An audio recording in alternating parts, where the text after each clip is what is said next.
Assalamualaikum warahmatullahi wabarakatuh. Kita ketemu di pembahasan pertama di materi kursus online teknisi laptop ini. Kita akan mulai pembahasan dengan materi utama. Yang kita bahas itu adalah yang kita akan lakukan perbaikan atau pengerjaan itu adalah motherboard atau biasa kita sebut dengan mainboard. Itu sama aja.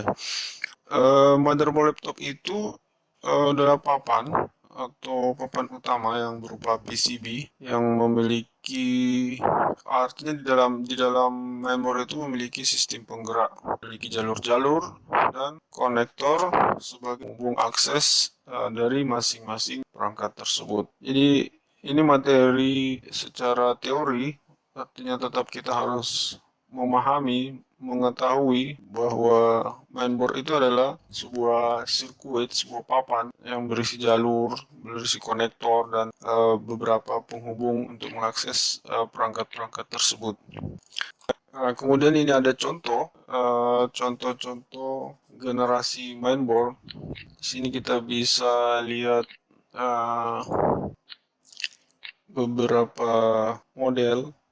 Ini model awal, bukan awal sekali, tapi lumayan sudah sangat lawas. Kita lihat perbedaan dari ketiga mainboard ini. Mainboard yang ini memiliki chip dengan 3 chip. Ini adalah prosesor, merupakan satu bagian sendiri. Kemudian ada North Bridge juga berdiri sendiri. Kemudian ada South Bridge dan juga berdiri sendiri. Nah, kita beralih ke motherboard berikutnya. Nah, di motherboard ini kita hanya melihat dua chip.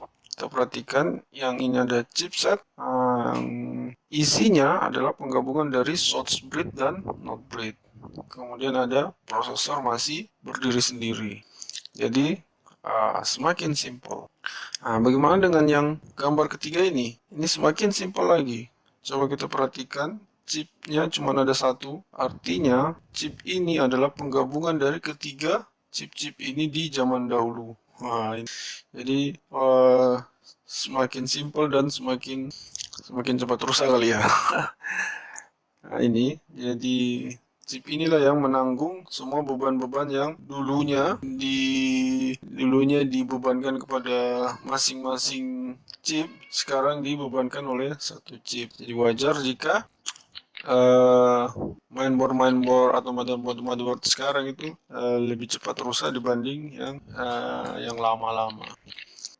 Nah, ini arsitektur motherboard. Di sini kita bisa baca keterangannya yang merupakan ilmu atau seni perancang objek. Jadi arsitektur mainboard itu utamanya yang laptop adalah tentang perancangan objek mainboard laptop yang berbasis elektronika. Khusus pada mainboard laptop ada beberapa garis besar tentang perancangan bentuk serta perkembangan dari masa ke masa. Ya, seperti tadi terjadi perubahan yang cukup signifikan kita perhatikan. Selanjutnya ini maksud perbedaan yang ini. Jadi kenapa kita harus mengenal yang lama? Mungkin ada teman-teman yang berpikir, buat apa mainboard lama ini kita pelajari? Mending saja langsung yang terbaru. Nah, yang perlu kita ketahui, tanpa mengenal yang lama ini, bisa dipastikan untuk memahami karakteristik yang seri-seri baru akan sangat sulit kita pahami. Kemudian di sini salah satu contoh desain utuh. Aduh, ada suara motor, tunggu. Dalam bentuk skema ini adanya di skema, kemudian kita digambarkan seperti ini. Kemudian digambar adalah CPU-nya atau prosesornya, kemudian ini adalah source bridge-nya, dan ini adalah node bridge-nya. Nah, ini dalam bentuk skema. Bentuk nyatanya ya seperti tadi. Oke, kita lanjut. Kemudian di sini dari keterangan umum ini yang ada di skematik ini kita bisa melihat secara utuh bahwa ini adalah prosesor, kemudian ini adalah laptop ini atau motherboard ini menggunakan DDR3, ada 2 biji, berarti ada 2 slot DDR3 di motherboard itu. Kemudian ada CRT LCM ini yang mengeluarkan signal gambar, ini dia. Dan ini chipnya yang mengelola ini hard disk, ada ODD, ini ODD-nya ada DVD, dan ini USB ini dikelola oleh ICH ini. Aduh, ini motor mondar-mandir. Kemudian ini Realtek suara, mini card. Nah, inilah gambaran umum. Nah, nanti gambaran secara satu-satu kita akan pelajari juga. Nah, ini skema untuk yang seri kedua atau gambar yang kedua yang di tengah tadi memiliki satu prosesor dan satu chipset atau PCH.